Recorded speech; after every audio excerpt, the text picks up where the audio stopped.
Hello, जय हिंद साथियों। 2 महीने से मन काफी विचलित था। यूं कहें तो 2 महीने से नहीं, तकलीफ में पिछले 10 साल से ये चीजें चल रहा था और मन काफी तकलीफ में था, काफी विचलित था इस बातों को लेकर के कि हमारे भारत के अंदर जितने भी एग्जाम होते हैं, करीब करीब 90% से ज्यादा एग्जाम के पेपर लीक हो जाते हैं। और ये आज से नहीं चलते आ रहा है, 10 साल से तो मैं देखते आ रहा हूं। लेकिन इधर पिछले 2 महीने से मन ज्यादा तकलीफ में था। पेपर लीक के कारण बच्चे सुसाइड कर लेते हैं। उसके बाद सरकार जो है इसका कोई भी सूद नहीं लेती है, कुछ खबर नहीं लेना है इनका, जिसकी वजह से और ज्यादा दिक्कत होता है। इन्हीं सभी को लेकर के 2-3 महीने से आप लोगों के सामने एक सीजेपी नाम से ऑनलाइन पार्टी दिखा, कॉकरोच जनता पार्टी। और नीट पेपर को लेकर के धर्मेंद्र प्रधान, जो आपके भारत के शिक्षा मंत्री हैं, उनके इस्तीफा को लेकर के पिछले 20-25 दिनों से जंतर मंतर पे धरना प्रदर्शन कर रहे थे। 20 तारीख को वो आपने रैली देखा, जो पद यात्रा था, वो चीजें आपने देखा होगा, सब कुछ बहुत बारीकी से आपका भी नजर होगा। तो इन चीजों पे मैं ज्यादा चर्चा नहीं करूंगा, आज उसके आगे चर्चा करने का विषय है और इसीलिए मुझे ये वीडियो बनाना पड़ रहा है, ताकि मैं अपने एरिया के जो आसपास के हमारे बच्चे हैं, जो हमारे बच्चे गांव में पढ़ाई लिखाई करते हैं, उन्हें भी थोड़ा जागरूक किया जाए, उन्हें भी थोड़ा बताया जाए, है ना। तो उन सभी को लेकर के आज का ये वीडियो तैयार किया जा रहा है आपके लिए, और बहुत ध्यान से इस वीडियो को देखिएगा। आपके लिए काफी महत्वपूर्ण भी होगा, काफी समझने योग्य होगा, और अपने जो अधिकार है उसको जानने का आपको मौका मिलेगा।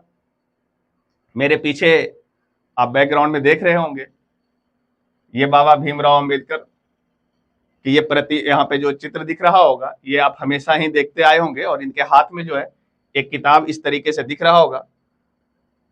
ये है हमारा भारत का संविधान। ये मुझे अधिकार देता है और बहुत सारे ऐसे ऐसे अधिकार देते हैं।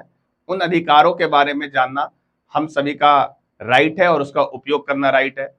पर हम जहां तक जानते हैं कि सभी बच्चे को इतना जानकारी होता नहीं है। भारत के जितने नागरिक हैं सभी लोग इन चीजों के बारे में उतना डिटेल नहीं जानते हैं, लेकिन जो बच्चे कॉम्पिटेटिव एग्जाम की तैयारी करते हैं उन्होंने तो ये सारी चीजें जानते ही हैं, पर उसका उपयोग नहीं पता है कि कैसे किया जाना चाहिए। ठीक है, पेपर लीक का मामला ये आज से नहीं चलते आ रहा है, बहुत दिनों से चलते आ रहा है। लेकिन इस पे जब भी किसी ने आवाज उठाया है, जब भी किसी ने धरना प्रदर्शन किया है, तब तब सरकार ने उस पर लाठीचार्ज किया है। और जिस निर्ममता के साथ लाठीचार्ज होता है उसे देख करके दिल दहल जाता है। क्या करे एक विद्यार्थी? मुझे इसका जवाब 10 सालों में आज तक कुछ भी नहीं मिला कि एक विद्यार्थी क्या करे। एक जो बच्चा है जो तैयारी करता है कि मुझे एसएससी का रिजल्ट हो, मुझे रेलवे का रिजल्ट होगा, मुझे इसमें नौकरी करना है, मुझे उसमें नौकरी करना है, कभी वैकेंसी नहीं आना है तो पेपर लीक हो जाना है। मुझे याद है अभी साल भर पहले बीपीएससी का पेपर लीक हुआ था और बहुत भरपूर प्रदर्शन हुआ था। विद्यार्थियों ने जमकर प्रदर्शन किया और जमकर पुलिसों ने उस पर लाठी बरसाई। ऐसे छोटे छोटे बहुत सारे प्रदर्शन मैंने देखा, और सभी प्रदर्शन पे, हमारे बिहार में तो करीब करीब सब प्रदर्शन पे लाठीचार्ज हुआ है। और इस तरीके से लाठीचार्ज होता है कि उसको देखने के बाद रूह कांप जाता है। लेकिन आपको क्या लगता है कि इस लाठीचार्ज के बाद क्या प्रदर्शन रुक जाएगा? ना ये कभी ऐसा हुआ है और ना कभी ऐसा होगा। हाँ, थोड़ी डर का माहौल जरूर बन जाता है। थोड़ा डर का माहौल आने से ये चीजें घट जाता है। मुझे याद है जब मैं दिल्ली में था और 2011 का अन्ना आंदोलन जो था उसे मैंने काफी करीब से देखा था। उसके बाद अब जाकर के 2026 में एक बहुत बेहतरीन धरना प्रदर्शन देखने को मिला, बहुत बेहतरीन अनशन देखने को मिला। आप सोनम वांगचुक सर का नाम जानते ही हैं, समझते भी हैं, देखे भी हैं, हर चीज आपको पता है। उन्होंने जो किया देश के लिए, पूरे देश का युवा पीढ़ी उनके इस अनशन से जाग गया। लेकिन 20 तारीख के उस रैली के बाद फिर वही सवाल निकल करके आया कि आखिर इसका रिजल्ट क्या मिलेगा। जिस तरीके से सीजेपी के जो मेंबर्स हैं उन्होंने बताया कि उन्होंने जेपी नड्डा सर से मिला और मिलने के बाद हुआ क्या, अभी तक कुछ भी फैसला नहीं आया है और आज भी जंतर मंतर पर प्रदर्शन जारी है। तो आज का ये जो वीडियो है उसको समझिएगा बहुत ध्यान से और फिर इसके बाद आप जो कर सकते हैं वो कीजिएगा। घर बैठे हैं आप लोग, जो लोग नहीं जा पा रहे हैं जंतर मंतर पे, उन्हें भी अपना अधिकार है, वो भी अपने अधिकार का इस्तेमाल कर सकते हैं और सरकार के कानों तक अपना आवाज पहुंचा सकते हैं। देखिए क्या करना है आपको। सबसे पहले यहां पे लिखा हुआ है, यदि मुझे संविधान में सबसे महत्वपूर्ण अनुच्छेद चुनना हो तो मैं अनुच्छेद 32 को चुनूंगा। यह संविधान का हृदय और आत्मा है। ये कथन है, ये कहना था बाबा भीमराव अंबेडकर का। इनका ही ये कथन है कि यदि मुझे संविधान में सबसे महत्वपूर्ण अनुच्छेद चुनना हो तो मैं अनुच्छेद 32 को चुनूंगा। अनुच्छेद 32 को चुनूंगा। क्या है ये अनुच्छेद 32, इसके बारे में समझना है और ये मुझे कैसे अधिकार देता है। भाई ज्ञानी आदमी थे, ये ज्ञानी आदमी थे, इन्हें सब कुछ पहले से पता था कि भारत में कभी ना कभी कोई ऐसी सरकार आएगी जो खुद को राजा बना देगा, लोकतंत्र को खत्म करने की कोशिश करेगा और अपने आप को राजा घोषित करने की कोशिश करेगा। तो उन्होंने आपको एक पहले से आपको जो है इन्होंने एक ब्रह्मास्त्र दे दिया है। ब्रह्मास्त्र समझते हो, जब कुछ भी काम ना करने लगे तो आप ब्रह्मास्त्र का इस्तेमाल कर सकते हो। तो इन्होंने पहले ही अपने संविधान में एक ब्रह्मास्त्र डाल दिया, अनुच्छेद 32। आइए थोड़ा सा इसके बारे में जानते हैं। आप कॉम्पिटेटिव एग्जाम की तैयारी करते होंगे तो आप इसके बारे में थोड़ा बहुत पढ़े भी होंगे। मैं इसे बहुत अच्छे से डिफाइन तो नहीं कर सकता क्योंकि मैं मैथ का टीचर हूं और साइंस का टीचर हूं, तो मैं मैथ और साइंस में ठीक पढ़ा लेता हूं, लेकिन ये अनुच्छेद 32 वगैरह पढ़ाना, ये आप करंट अफेयर या जीके के जो टीचर हैं वो बहुत अच्छे से एक्सप्लेन करेंगे। तो आप चाहें तो गूगल पे जाकर के इसको अच्छे से पढ़ सकते हैं। आप चाहें तो किसी और टीचर को फॉलो करके उनसे देख सकते हैं। आज मेरा ये विषय नहीं है, अनुच्छेद 32 में पढ़ाने नहीं आया हूं, मुझे बस इसका 2 लाइन आपको बताना है। और इसके बाद जो ये धरना प्रदर्शन चल रहा है, इसमें अगर आपने योगदान नहीं दिया है तो अपना योगदान घर बैठे आप दे सकते हो, देश को आगे बढ़ाने में, अपने संविधान को बचाने में, है ना। चलिए देखिए आगे हमने क्या इसमें लेकर के आया, आपको समझना है। यहां देखिए आर्टिकल 32, संविधान का हृदय और आत्मा। ये भीमराव अंबेडकर ने यह कहा था कि यह जो है आर्टिकल 32 संविधान का हृदय और आत्मा कहा जा रहा है। आप इसे पढ़े भी होंगे कि संविधान का हृदय और आत्मा किसे कहा जाता है, तो यह है आपका आर्टिकल 32। ठीक है। इसके बाद देखिए अनुच्छेद 32 जो है, आर्टिकल 32, इसे हम अनुच्छेद 32 कर रहे हैं। तो ये क्या है, तो कहता है कि अनुच्छेद 32 जो है, देखिए यहाँ लिखा है कि यदि किसी नागरिक के मौलिक अधिकारों का उल्लंघन होता है तो यह सीधे सुप्रीम कोर्ट जा सकता है। ठीक है, तो आप क्या कर सकते हो, वह सीधे सुप्रीम कोर्ट जा सकते हो इस अनुच्छेद 32 के माध्यम से। क्लियर है, आप सीधा अनुच्छेद 32 का इस्तेमाल करके आप सीधा सुप्रीम कोर्ट तक पहुंच सकते हो। क्लियर है यहां तक। अच्छा, नीचे में एक बात लिखा हुआ, चूंकि कॉम्पिटेटिव एग्जाम की तैयारी करते हो तो वीडियो देखते देखते थोड़ा सा कुछ ज्ञान की बातें भी रख लो। 32 अनुच्छेद से आप सुप्रीम कोर्ट में डायरेक्ट जा सकते हो और 226 से आप हाई कोर्ट जा सकते हो। अगर आपको हाई कोर्ट में सीधा कोई पिटीशन देना है, कोई लेटर डालना है, तो अनुच्छेद 226 के तहत आप जा सकते हो। और यदि आपको सुप्रीम कोर्ट जाना है तो 32 के तहत जा सकते हो। ये थोड़ी सी जानकारी, अपना अधिकार आप इसको जान के रखिए। इसके बाद है आपका मौलिक अधिकार। क्या है मौलिक अधिकार, तो संविधान आपको ये कुछ मौलिक अधिकार दिए हैं सभी नागरिकों के लिए। पहला है समानता का अधिकार, स्वतंत्रता का अधिकार, शोषण के विरुद्ध, धर्म के स्वतंत्रता, संस्कृति एवं शैक्षिक अधिकार और संवैधानिक उपचार। ठीक है, आप देख रहे हो आप सभी लोगों को शिक्षा का अधिकार है ना। और आज हमारे भारत में शिक्षा का जो दशा दृष्टि बदला है, उसी को लेकर के जो युवा हैं वो जागे हैं और शिक्षा को लेकर के बहुत आगे तक बातों को बढ़ा रहे हैं। और हम लोग घर से ही बैठ करके सिर्फ रील स्क्रॉल कर रहे हैं, हम लोग इंस्टाग्राम पे पोस्ट देख रहे हैं। जा नहीं सकते तो आप कुछ काम करिएगा। इस वीडियो को देखने के बाद आपको पता चलेगा और आपको ये करना चाहिए। सभी लोग कर रहे हैं, आपको भी आज कर देना चाहिए।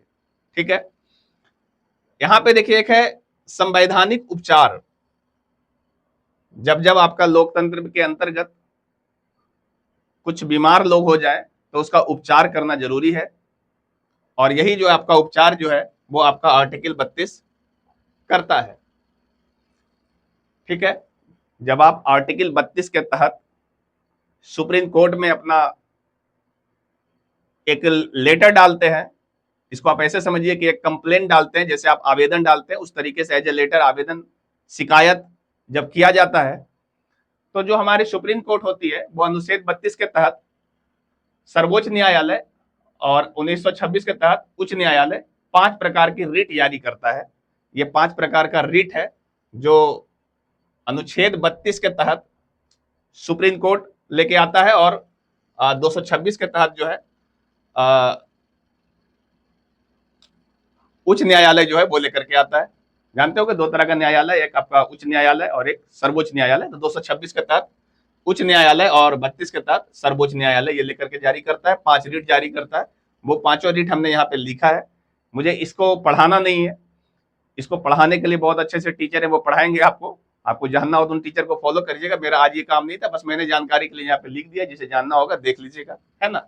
5 रिट जारी करता है और आपके अनुच्छेद 32 के तहत उन चीजों का उपचार हो जाता है जहां पे प्रॉब्लम आ गया है। जैसे क्या प्रॉब्लम आ गया है उसे समझते हैं। सबसे पहले बात, इस बात को आप ध्यान में रखिए कि आप सवाल पूछिए, सवाल पूछना जरूरी है। यदि आप क्लासरूम में बैठे हुए हैं तो शिक्षक से सवाल पूछिए, यदि आप गांव में समाज में जहां रहते हैं वहां के मुखिया से सवाल पूछिए, और यदि आपके देश में या राज्य में कोई प्रॉब्लम आ रहा है तो आप सरकार से सवाल पूछिए, क्योंकि सवाल पूछने से ही कुछ हो सकता है, सवाल नहीं पूछने से कभी विकास होता ही नहीं है।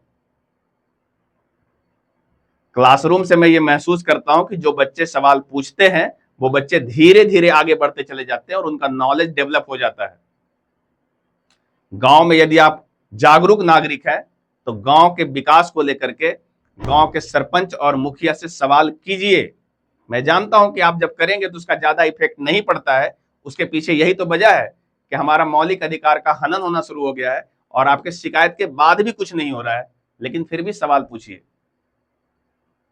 जब तक आप सवाल पूछेंगे नहीं तब तक लोगों के कान पे जूं तक नहीं रेंगता है। गांव का डेवलपमेंट चाहिए। यंग जनरेशन होने के नाते, पढ़े लिखे जनरेशन होने के नाते आपका फर्ज बनता है कि आपके गांव और समाज का अगर विकास नहीं हो रहा है तो उसके जवाबदेह लोगों से उसकी जवाबदेही याद दिलाइए। और यही कॉकरोच जनता पार्टी इस समय कर रही थी। क्या हुआ था? नीट का पेपर लीक हुआ था, दर्जनों बच्चे ने सुसाइड कर लिया, 2-4 इधर उधर के लोगों को आपने पकड़ लिया, बस आपकी जवाबदेही खत्म हो गई। इसमें लगे बड़े बड़े लोग कभी पकड़े नहीं जाते हैं। एसएससी का पेपर लीक हो जाता है, बीपीएससी का पेपर लीक हो जाता है, ऐसे तमाम बहुत सारे पेपर लीक होते हैं। पूरे भारत में अगर लीक का चर्चा करो और सबको निकालो तो साल भर में 150 से ज्यादा पेपर लीक हुए हैं, लेकिन शिक्षा मंत्री इसकी जवाबदेही नहीं ले रहे हैं। उन्हें जवाबदेही लेना चाहिए, उन्हें रेजिग्नेशन देना चाहिए अपने पद से। और इन्हीं सब के लिए कॉकरोच जनता पार्टी जंतर मंतर पे पिछले 1 महीने से लगातार अपना कोशिश कर रही है। पूरे भारत से युवा पीढ़ी का जो समर्थन मिल रहा है वो 20 तारीख को देखने को मिला था। अब करना क्या है उस पर बात कर लेते हैं। इस पे बहुत ज्यादा लेक्चर बहुत सारे लोगों ने दिया है, पर चूंकि गुस्सा है, आक्रोश है मेरे अंदर भी, तो जब भी मैं कुछ बता रहा हूं तो वो चीजें आ जाता है साथ में। मुझे वो नहीं करना है फिलहाल। मुझे बताना है कि आप कर क्या सकते हो। आप आर्टिकल 32 के तहत एक मेल कर सकते हो। बहुत छोटा सा काम है, घर पे बैठ करके आप एक मेल कर सकते हो आर्टिकल 32 के तहत। कहां मेल कर सकते हो वो पहले आपको दिखा दें। तो आपके पास 2 मेल आईडी यहाँ पे दिख रहा है। ये मेल आईडी थोड़ा यहाँ पे कुछ छूट गया है, ये मैं डिस्क्रिप्शन में आपको डालूंगा ईमेल आईडी दोनों। ये वाला ईमेल आईडी तो चालू है, इस पे बहुत सारे लोगों ने कर भी रखा है, मैंने भी किया है ना। supremcourt@nic.in, इस पे आप अपना एक ईमेल डाल सकते हैं। एक ईमेल डाल सकते हैं। आप ऐसा समझिए कि आप एक अपना कंप्लेन आवेदन डाल सकते हैं, इस बात को बताते हुए कि क्या चल रहा है देश में और कैसे हमारे मौलिक अधिकार का हनन हो रहा है। जिस तरीके से बर्बरता के साथ शांतिपूर्ण प्रदर्शन पे लाठीचार्ज होता है और होते आया है, कोई सा भी प्रदर्शन उठा के देख लीजिए, सब पे ऐसा होता है। तो ये हमारे मौलिक अधिकार देता है, प्रदर्शन करना, शांतिपूर्ण प्रदर्शन करना, ये हमारा मौलिक अधिकार है। संविधान ये अधिकार देता है, उस अधिकार का गलत इस्तेमाल हो रहा है, तो इसके लिए आप सुप्रीम कोर्ट को डायरेक्ट बता सकते हैं। और यहां तक जाने का जो रास्ता है वो है आर्टिकल 32। तो इसके तहत आपको एक मेल करना है। क्या मेल करना है? वही वाला फॉर्मेट जो है हमने आपको तैयार करके यहाँ पे रखा है। ये सारी चीजें लिखा हुआ है ना। Honourable chief justice of India, supreme court of India, new Delhi, इस तरीके से मैंने लिखा है। सब्जेक्ट जो है letter petition under article 32 regarding alien violence of fundamental rights. Clear? तो ये चीज ये है, यहाँ पे मैं अपने वीडियो के डिस्क्रिप्शन में डालूंगा, और जिन लोगों को ये नहीं मिलेगा तो आप व्हाट्सएप के जरिए भी ले सकते हैं, है ना। तो ये चीजें मैं डाल दूंगा, आपको कुछ करना नहीं है। ये सारा मेल जो एप्लीकेशन है, इसको सीधा अपने मेल पे कॉपी पेस्ट करना है, और कॉपी पेस्ट करने के बाद ये जो नीचे वाला सेक्शन है, योर फेथफुली वाला जो सेक्शन है, इसमें अपना नाम वगैरह भरना है, जैसे यहाँ पे दिखा है। तो इसमें अपना नाम और एड्रेस, मोबाइल नंबर, ईमेल और डेट डालने के बाद ये सारी चीजें लिख करके आपको इस ईमेल आईडी पे मेल कर देना है। लोग कर रहे हैं, पूरे इंडिया से हर युवा ये चीजें कर रहा है। इसके पीछे पर्पस ये है कि हम लोग ये चाहते हैं कि सुप्रीम कोर्ट में बहुत ज्यादा चला जाए, इस चीज को लेकर के कंप्लेन चला जाए, सो डैट कि उनका थोड़ा सा उनके दिमाग में ये बात आए कि देश का युवा क्या चाहता है। ये आपको करना चाहिए, ये आपका राइट है, और इस राइट को आप इस्तेमाल करिए, अपना अधिकार को यूज करिए, जानकारी रखिए, तब जाकर के एक समृद्ध देश का विकास होगा, अपना लोकतंत्र बचेगा, और जो हम विश्व गुरु की चर्चा करते हैं वो विश्व गुरु की ओर हम लोग धीरे धीरे आगे बढ़ेंगे। सिर्फ सरकार के कामों से विश्व गुरु नहीं बनता है, देश के अंदर जो युवा पीढ़ी है, देश के अंदर जो हमारा पब्लिक है, जनता है, उसके काम से हमारा जो है विश्व गुरु बन सकेगा। तो हम ये उम्मीद करते हैं कि आप इस वीडियो से थोड़ा बहुत जानकारी हासिल किए होंगे, और जिन लोगों को लगता है कि हमें अपने संविधान के तहत जो अधिकार मिला है उस अधिकार का इस्तेमाल करेंगे, तो आप आर्टिकल 32 का इस्तेमाल करिए। जो प्रोसेस आपको बताया गया वो कीजिए। देश से बहुत सारे युवा जो है कर रहे हैं, आपको भी करना चाहिए, है ना। और लास्ट में मैं ये कहना चाहूंगा कि संविधान को जानिए, अधिकार पहचानिए, और देश बचाने में मदद करिए। जय हिंद, जय भारत। मिलते हैं किसी और वीडियो में। आपसे एक जाते जाते रिक्वेस्ट जरूर करेंगे कि वीडियो को आप शेयर जरूर करिए। ये बातें हर स्टूडेंट तक, हर वो युवा पीढ़ी तक जाना चाहिए जिन्हें अभी तक ये नहीं पता चल रहा है कि आर्टिकल 32 का उपयोग लोग क्यों कर रहे हैं। उन्हें भी इस आर्टिकल 32 का उपयोग करना चाहिए, और उन्हें अपना मेल करना चाहिए। आप घर बैठे इस प्रोटेस्ट को, इस प्रदर्शन को सहयोग करिए अपने इस ईमेल के माध्यम से। बहुत बहुत शुक्रिया।